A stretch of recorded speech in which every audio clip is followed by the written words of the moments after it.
இன்னைக்கு அண்ணாமலைக்கு பர்த்டே. பாஜக மாநில தலைவர் நயினார் நாகேந்திரன் பிறந்த நாள் வாழ்த்து சொல்லியிருக்காரு. ஆருயிர் தம்பி அப்படிங்கிற வார்த்தையை பயன்படுத்தியிருக்காரு. நாராயணன் திருப்பதியா அவர் தானே கொஞ்ச நாளைக்கு முன்னாடி 2024 விட 2026 அதிகமாக நாங்கள் ஓட்டிங் பர்சன்டேஜ் வாங்கியிருக்கோம் அப்படின்னு சொல்லிட்டு ஒரு கணக்கை போட்டது.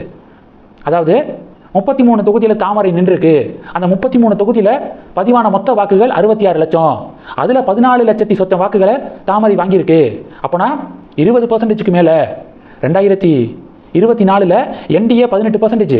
ஆனால் இப்போ பார்த்தீங்களா 20% மேலே அப்படின்னு கணக்கு போட்டார்ல நாராயணன் திருப்பதி. 2024 விட கூட அப்படிங்கிறத சொல்கிறதுக்காக இப்படி போட்டிருந்தாரு. அப்படியெல்லாம் போட்டுட்டு இன்னைக்கு வந்து நாராயணன் திருப்பதி அண்ணாமலைக்கு ஃபயர் விட்டு இன்னைக்கு பிறந்த நாள் வாழ்த்து சொல்லியிருக்காரு.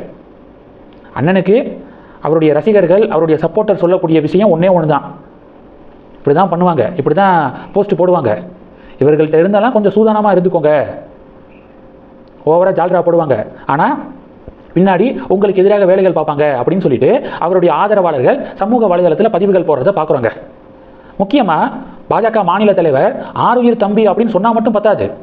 அண்ணாமலைக்கு எதிராக கட்சிக்குள்ளே இருந்து பேசுகிறாங்களே அவங்க மேலே என்ன நடவடிக்கை எடுத்திருக்காரு மாநில தலைவர் அப்படிங்கிற முறையில். உதாரணத்துக்கு பாஜகவுடைய மாநில துணைத் தலைவர் KP ராமலிங்கம் ஒரு செய்தியாளர் சந்திப்பில் அண்ணாமலை மாநில தலைவராக இருந்திருந்தா இப்போ கிடைச்ச வாக்கு சதவீதம் கூட கிடைச்சிருக்காது, இப்போ வாங்கின வெற்றியை கூட நாங்கள் வாங்கியிருக்க மாட்டோம் அப்படின்னு பேசியிருக்காப்புல. பலர் கடுமையான கண்டனங்களை பதிவு செஞ்சாங்க. ST சூர்யா வந்து ஒரு பதிவு போட்டிருந்தாரு. BL சந்தோஷ் இருக்கார்ல, அவர் அடிக்கடி நமக்கு கொடுக்கக்கூடிய அட்வைஸ் என்ன தெரியுமா?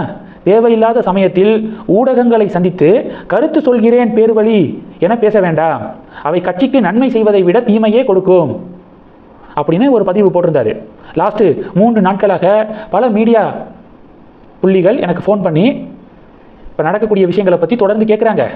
ஆனால் சில விஷயங்களை சம்மந்தப்பட்டவர்கள் சொல்கிறது தான் கரெக்டு, சம்பந்தம் இல்லாதவர்கள் சொல்கிறத தொண்டர்கள் விரும்புறது கிடையாது அப்படின்னு சொல்லிட்டு பதிவு போட்டிருந்தாரு. என்ன சொல்ல வராருன்னா, ஆளாளுக்கு ப்ரெஸ் மீட் கொடுத்து தேவையில்லாமல் பாஜகவுடைய பேரை கெடுக்காதீங்க அப்படின்னு KP ராமலிங்கம், தமிழிசை அக்கா இவர்களுக்கெல்லாம் உரைக்கிற மாதிரி பேசியிருந்தாப்புல SG சூர்யா பதிவு போட்டிருந்தாரு. அதுக்கு KP ராமலிங்கம் பதில் கொடுக்குறாராம். என்ன தெரியுமா? இப்போ சொன்ன அட்வைஸை அண்ணாமலைக்கிட்டே போய் சொல்லுங்க தம்பி. அண்ணாமலை தான் பாஜக காசுலேயே வாரும் வச்சு தற்புகழ்ச்சி செய்து கொண்டு ஏதோ அவருக்கு முன்னாடி மற்ற தமிழக பாஜக தலைவர்கள் யாருக்குமே எந்த செல்வாக்கும் இல்லாத மாதிரி அவர் தான் பரப்பி விட்டுக்கிருக்காரு. அவர் பிறக்கிறதுக்கு முன்னாடியே MLA ஆன எனக்கே நம்ம இவர் தான் வந்து அட்ரஸ் கொடுத்த மாதிரி, எனக்கு முகவரி பெற்று தந்தது போல எடுபிடிகளை வச்சு எழுத சொல்லி அதை ரசித்து கொண்டிருக்கிறார் அண்ணாமலை. அப்படி ரசித்து கொண்டிருக்கக்கூடிய சாடிஸ்ட் மனப்பான்மை உள்ளவராக இருக்காரு அண்ணாமலை அப்படின்னு KP ராமலிங்கம் பதிவு போட்டிருக்காரு. KP ராமலிங்கம் பாஜகவுடைய மாநில துணைத் தலைவர். ஒரு பக்கம் நயினார் என்ன பண்ணுறாரு, டெல்லிக்கு போயிருக்காரு. ஒரு புகைப்படம், அதில் யார் கூட நிற்கிறாரு அப்படின்னா கல்யாண்ராமன். காலையில் எழுந்ததுலேருந்து தூங்குற வரைக்கும் அண்ணாமலைக்கு எதிராக பொய்களை பரப்பக்கூடியதில் முக்கியமான நபர் இந்த கல்யாண்ராமன். அண்ணாமலை கோயம்புத்தூரில் ஒரு சொத்து வாங்கினார்ல, முறைகேடு பண்ணி தான் சொத்து வாங்கினாரு அப்படின்னு சொல்லிட்டு பேசிக்கிட்டு இருந்தவர் இந்த கல்யாண்ராமன்.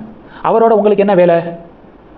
அவர் அப்படி பேசினப்பவே நீங்கள் நடவடிக்கை எடுத்துருக்கணும், பேச விட்டு வேடிக்கை பார்த்தீங்க. இப்போ அவர் கூட டெல்லியில் உங்களுக்கு என்ன வேலை?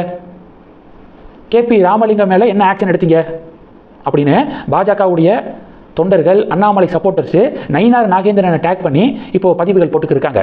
ஆருயிர் தம்பி அண்ணாமலை அப்படின்னு சொன்னால் மட்டும் பத்தாது, இவர்கள் மேலெல்லாம் நடவடிக்கை எடுத்துருக்கணும் அப்படின்னு செக் வைக்கிறாங்க. இதை நம்ம பார்க்குறோங்க. இதில் அதாவது அண்ணாமலை பிறக்கிறதுக்கு முன்னாடியே MLA ஆனவரான் KP ராமலிங்கம். அவ்வளவு செல்வாக்கு இருக்கிறவன் என்னமோ அண்ணாமலை தான் எனக்கு முகவரி வாங்கி கொடுத்த மாதிரிலாம் பேசிக்கிறாப்புல அப்படின்னு சொல்லிட்டு வார்த்தையில் விட்டுருக்காரு. செல்வாக்கை பார்ப்போமா? 2024 பாராளுமன்ற தேர்தலில் 9% வாக்குகளை வாங்கியிருக்காரு. அவர் தான் போட்டியிட்டார் நாமக்கல் தொகுதியில். வெறும் 9% வாக்குகளை வாங்கியிருக்காரு. அந்த 9% வாக்குகளும் அண்ணாமலைக்காக விழுந்திருக்கும், இவருக்காக விழுந்திருக்காது. ஏன்னா 2024 அண்ணாமலை தானே பாஜக லீடர். 11.24% வாக்குகளை பாஜக வாங்கினுச்சு. எவ்வளவு? 11.24%. அண்ணாமலைக்காகவும் மோடிக்காகவும் விழுந்த வாக்குகள். இவருடைய தனிப்பட்ட செல்வாக்குனாலே அந்த 9% வாக்குகள் கிடைச்சிச்சு. வாங்கினதே 9%, அதுவும் இவருடைய செல்வாக்குனால கிடைக்கல. இப்படி இருந்துக்கிட்டு இவர் பேசுகிற பேச்சை பார்த்தீங்களா அப்படின்னு பாஜக தொண்டர்கள் பதிலடி கொடுக்குறாங்க. அதனால் அண்ணாமலை அண்ணனுக்கு என்ன அட்வைஸ் பண்ணுறாங்கன்னா, இந்த பிறந்த நாளில் நாங்கள் உங்களுடைய ஃபாலோவர்ஸாக ஒரு அட்வைஸ் பண்ணுறோம். இந்த லாபி கும்பல், ஒட்டுமொத்த லாபி கும்பலும் தமிழக பாஜகவிலிருந்து வெளியேற்றப்படணும். குறைந்தது 10 வருடங்கள் பாஜக மாநில தலைவராக உங்களை தொடர்ந்து ஆக்கணும். இந்த 2 நிபந்தனைக்கு ஓகேனா பாஜகலே தொடருங்க. இல்லை அப்படின்னா பிஜேபியிலேருந்து விலகி தனிக்கட்சி ஆரம்பித்து உங்களுடைய ரூட்டில் நீங்கள் போங்க. இதுதான் எங்களுடைய அட்வைஸு அப்படின்னு சொல்லிட்டு அவருடைய ரசிகர்கள் கமெண்ட் பண்ணிக்கிருக்காங்க. அடுத்து என்ன பார்க்க போகிறோம்? மோடி அதிரடி அப்படிங்கிறது அடுத்து. வர ஜூன் 10ஆம் தேதியோட மோடி சரித்திர சாதனை படைக்கிறாரு. என்ன தெரியுமா? ஜவஹர்லால் நேரு தான் தொடர்ந்து நீண்ட காலம் பிரைம் மினிஸ்டராக இருந்தவர் அப்படின்னு சொல்லிட்டு பேரை வாங்கி வச்சிருந்தாப்புல. 4398 நாட்கள் தொடர்ந்து பிஎம்மாக இருந்திருக்காரு ஜவஹர்லால் நேரு. அந்த ரெக்கார்டை வர ஜூன் 10ஆம் தேதி முறியடிக்கிறாரு நம்ம மோடிஜி. 4399 நாட்களாம் ஜூன் 10ஓட. வரலாறு, ஒரு பேரே வரலாறு அப்படிங்கிற அந்த பாட்டெல்லாம் மோடிஜிக்கு சூட் ஆகும்.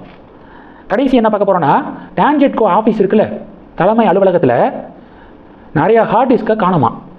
அந்த ஹார்ட் டிஸ்கில் கொள்முதல் சம்மந்தப்பட்ட டீட்டெயில்ஸ் எல்லாம் இருக்குது. டெண்டர் சம்மந்தப்பட்ட டீட்டெயில்ஸ் எல்லாம் அந்த ஹார்ட் டிஸ்கில் தான் இருக்குது அப்படின்னு சொல்லப்படுது. நிலக்கரி கொள்முதல் செய்யப்பட்டது, யார் யார்கிட்ட இருந்து கொள்முதல் செய்யப்பட்டுச்சு, எவ்வளவுக்கு கொள்முதல் செய்யப்பட்டுச்சு, இது எல்லா விஷயங்களும் அந்த ஹார்ட் டிஸ்கில் தான் இருக்குது. அந்த ஹார்ட் டிஸ்கை காணோம் அப்படின்னு சொல்லிட்டு ஒரு ஷாக்கிங் ரிப்போர்ட் கிடச்சிருக்கு. இப்போது காவல்துறை வழக்கு பதிவு செய்து விசாரிச்சுக்கிருக்காங்க. இந்த செய்திகள் எல்லாத்தையும் பற்றி உங்களுடைய பார்வைகளை மறக்காமல் கமெண்ட் பண்ணுங்கள். தொடர்ந்து கணக்கில் இருங்க. அடுத்தடுத்து நிறையா பதிவுகளை பார்க்க போகிறோம். நன்றி. ஜெய் ஹிந்த்.